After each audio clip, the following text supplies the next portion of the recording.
Train Lover, 1974 presents Old Legend. It was a peaceful night at Crovan's Gate, as 4 of the Skarloey Railway engines were resting nicely. Duke, Rusty, and Sir Handel were busy with a very important contract, and they wouldn't be back until the morning. Duncan was delighting in some troublesome activity with Peter Sam.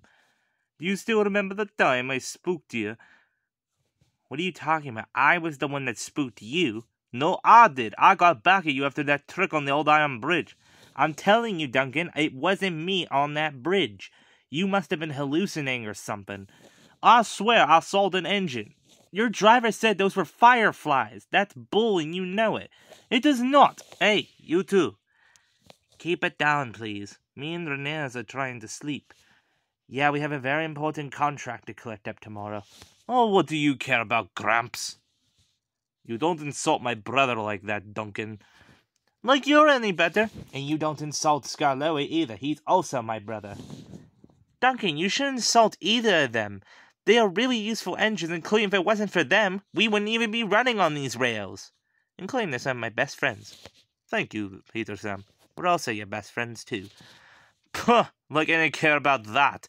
The railway probably would have still been run by horse and cart. And then eventually engines would have came along."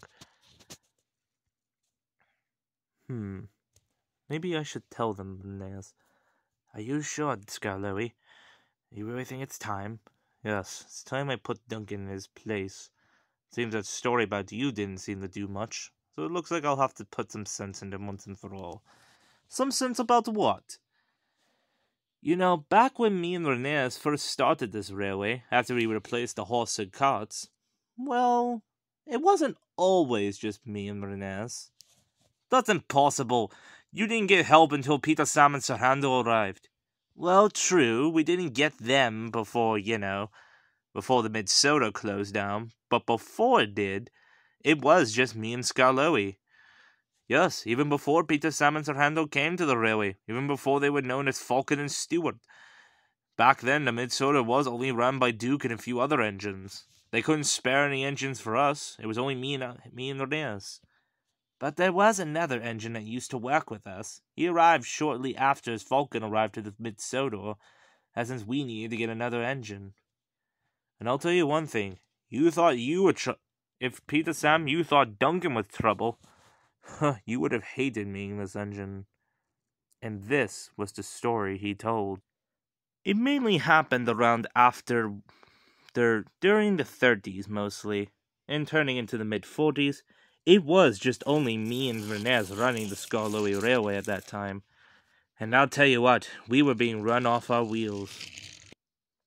Back in those days, it was only me running the passengers. Since I was seen as the only experienced one. Renez did pull them, but I was mostly in charge of it. While I was mostly in charge of handling the goods, since I was seen as somewhat of the strongest engine for the fleet. However, though, with more and more cars eventually coming, more people wanting our slate and coal, we had to continue working more harder, to the point where I often had to cancel. My passenger trains were often cancelled, as so this way I could help out with the workload. Me and Renez knew it wouldn't take much longer before we wear ourselves out fully, so our manager finally did something about it. He arrived while me and Renez were at the quarry. "Oh, Skarloey, I don't know how much longer I can take. These trains are getting so heavy." "I know, Renez, but we have to continue on, especially since the passenger traffic will be picking up soon since the holiday season will be coming." "Engines? Oh, yes, sir. I have a great announcement. I've been hearing your complaints." "Well, we aren't complaining, sir. We're just I know what you mean, Skarloey. Thank you.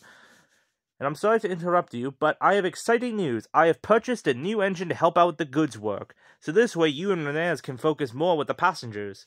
"Oh, thank you, sir. When will he be arriving?" "He'll be arriving right now." And that's when a huge tank engine puffed in. It looked similar to like how a miniature version of Thomas would look, but he did have some differences. "Why, hello there. Who are you?" "My name is Fred, but that's all you can call me." "Okay, then. What do you like to do?" "I pull trains and that's it. I don't care about anything else." After we heard that sentence, me and Inez knew it would probably get harder from there.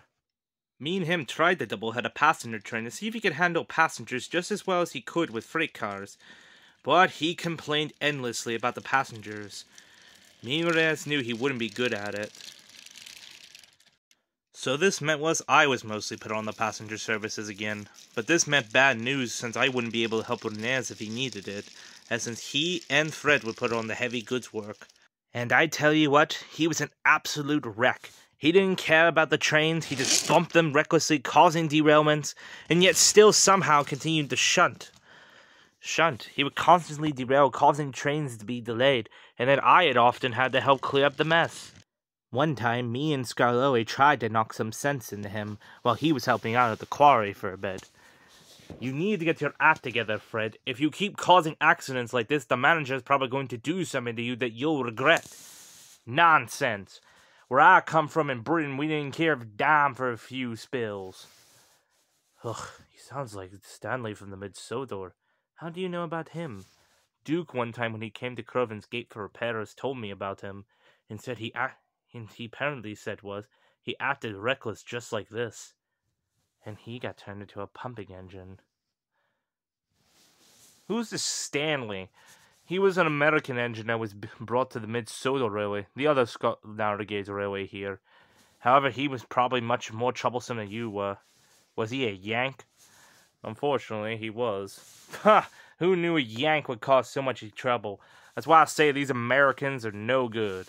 That's wrong to say. Americans are just like us. They speak the same language as us, including share a similar culture. They did used to be a colony to us, after all. Yeah, before they left the glory of what was once our empire and decided to go all rogue. They had the right to. We don't judge them anymore on that. That was decades ago. Way before our times, anyway.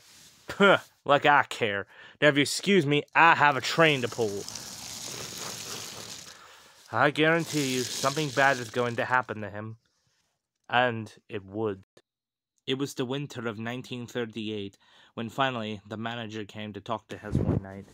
Phyllis, Freddy, you have a very important train to take. I told you my name is Fred. Whatever. Anyways, you have a very important train to take tonight. It's a very important coal train. It has to get down to the harbor tonight. I'll get it there on time, don't worry. But me and Scarloe knew otherwise. Listen, you need to be careful.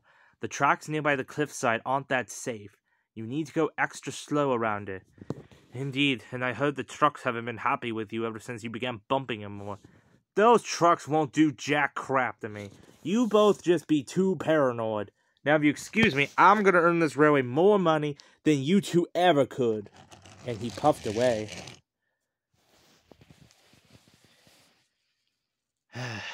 I guarantee you, we both knew that would be the last time we'd ever see him, in one piece at least.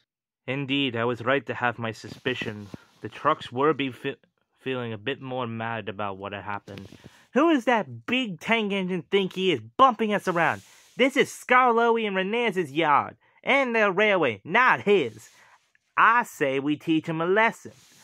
Well, how do you suppose we do that? By what we do best. We cause trouble. I'm listening. Get in line, you lot. You are all needed at the harbor tonight, and I swear if you give me any trouble at all, I'll personally bump you into the ocean. Oh, yes, sir.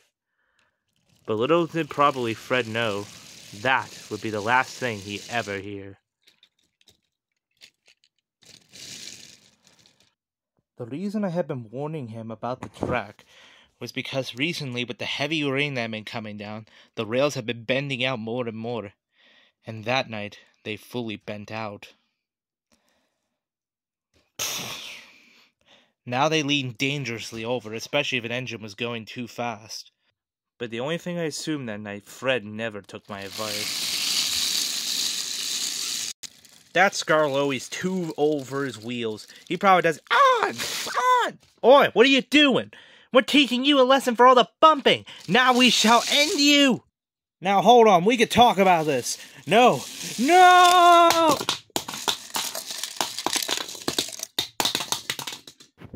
It wasn't until morning when me and Renez arrived. When we finally got there, there was barely anything left of him. His whole smoke box had been crushed in by the accident. We were ordered to take him back to the yard, where he was then sentenced for scrap. However, though, it is said that on every year of his accident, he runs again, looking out for the trucks that had taken his life, but he would never find them. And that is the end of the story. You mean there's an actual ghost engine? I wouldn't know. I've never seen it. It's just what people say there is. Suddenly, the manager walked up. Duncan, you need to take a passenger train. What, this late at night, sir? It's a very important train. It's a Halloween special. You need to hurry. All right. Be careful, Duncan. Look out for Fred. Oh, shut up. And Duncan puffed off. But as Duncan puffed along, he couldn't help but get the feeling that someone was watching him.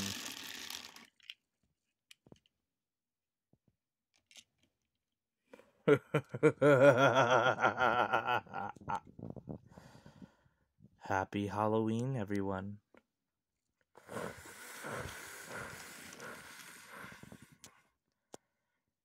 Do you believe ghosts are real? Well, that's your decision.